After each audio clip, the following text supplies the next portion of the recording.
the tenacity of HINDRAF volunteers, not only in the way they organized this trip despite security harassment, but in the way they displayed their grace and respect and dignity whilst at public meetings.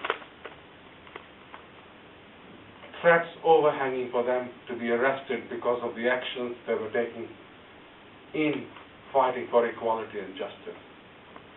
It reminded me of the early years of the American Civil Rights Movement, what it must have been like for poor, impoverished Indian minority community with no hope, but individuals organizing on their behalf and with them as a mass movement, demanding, not negotiating, but demanding their rightful equality and dignity.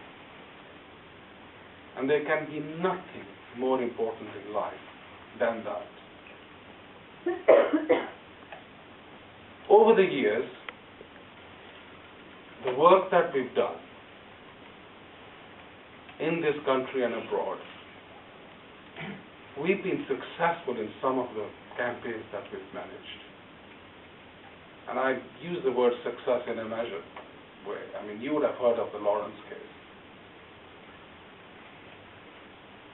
Let me just tell you something about it and compare to what I think can happen in Malaysia. When Stephen was killed in 1993, 18 years ago,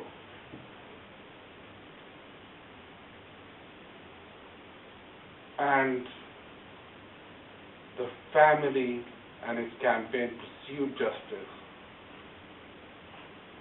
given the litany of police failures, exposed not just when we conducted our own private criminal prosecution against the suspects because the Crown Prosecution Service and the criminal justice agencies had given up on this case. We managed to do a number of things that were unprecedented and historical in this country. Through that, through the tenacity of the family and the anti-racist movement in this country. Never in the life of this country has a family ever taken a criminal prosecution against suspects. We failed, although it was conducted 2 years after Stephen's murder, and it failed because the Old Bailey judge told us in 1995 that the evidence that we collated was contaminated because the eyewitness to that murder had wrongfully identified the suspects who actually have now been convicted. And that source was a police officer who was protecting the main witness, Dwayne Brooks, called Officer X Cole. We went to an inquest which looks at suspicious deaths. For the first time in history, a jury did not just give its verdict of unlawful killing, but put a rider that this murder was racially motivated. And then we went through a public inquiry, the first ever public inquiry on a racist murder. Never mind, a murder itself never happened. We heard witnesses for 40 days, from chief police officers to detectives investigating the first and the second and third investigations, senior policy officers. And even then, it wasn't obvious that we'd get the suspects because the police failures were so immense and significant that it was impossible to work out whether we would be able to galvanize evidence that would be admitted in court for the prosecution to take place. So what we saw this year on January the 3rd, when Dobson and Norris were convicted of Stephen's murder, can only be classified as a small legal miracle. People to sign a petition asking for a proper police investigation. We only managed to get 32 signatures. Not because people were sympathetic to the murder, they believed it was impossible to move the state to prosecute, given the loss of the evidence. Not because they were unsympathetic to families like the Lawrence family. And they recognized that the Lawrence is actually represented a greater tragedy than the tragedy that they had individually suffered. Doreen and Neville were the face of a greater tragedy based on racism. We had to develop a political campaign which moved large sections of the population to our side in sympathy of the Lawrences against racism, and were able to checkmate the state so they were morally shamed for not taking action against the suspects. Because the evidence that was used against the murder in the latest trial at the Edwin was in existence in 1997, but the forensic results hadn't taken place in the way they should have, and the techniques existed from 2007 onwards. In relation to Malaysia, the people I saw and the people I traveled with remind me of the people who are active in the legal and the grassroots movements of this country. There is nothing different from them or from us.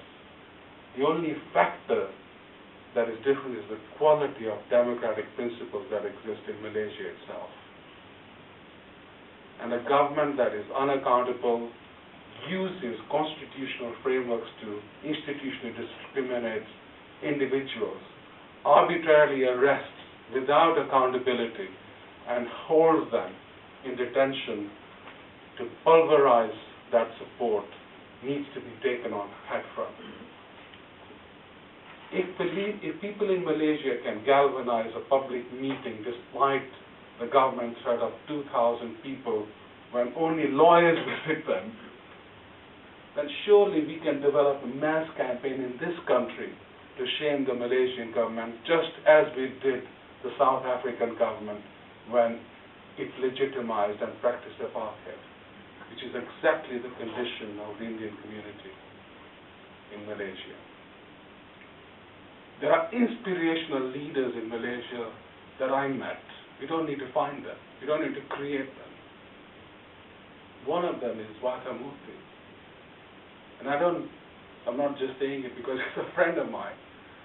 I cannot tell you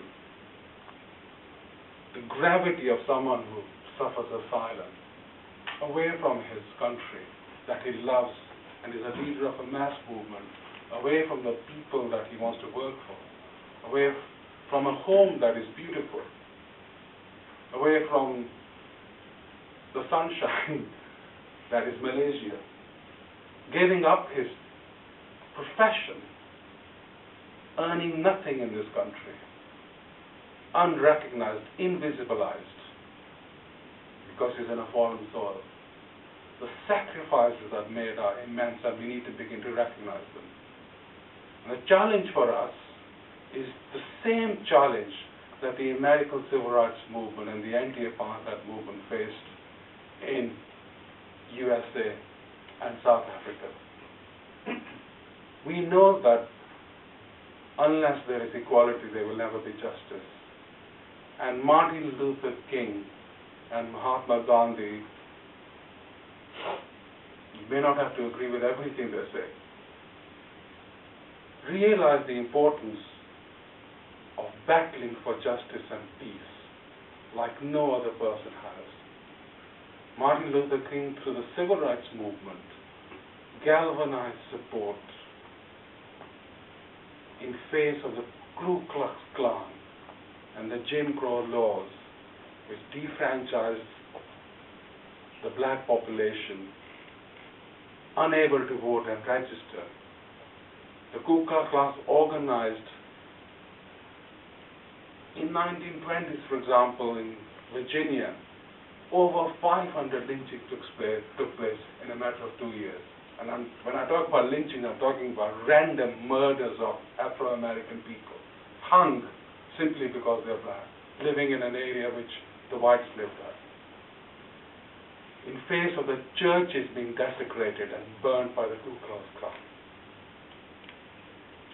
He persisted in developing an organization that was able to muster thousands and hundreds of thousands of people for that cause.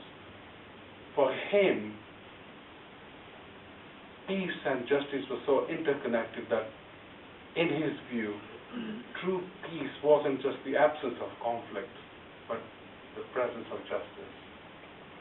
Similarly, Mahatma Gandhi, in his non-violent, and I'm not saying that's the only way to develop justice in this world, but in light of historical decisions that have been taken and frameworks that have been developed in Malaysia, we need to remember what he says when facing adversity, the might of the British Empire. He says that at first they laugh at you, then they ridicule you, and then you win. Thank you very much.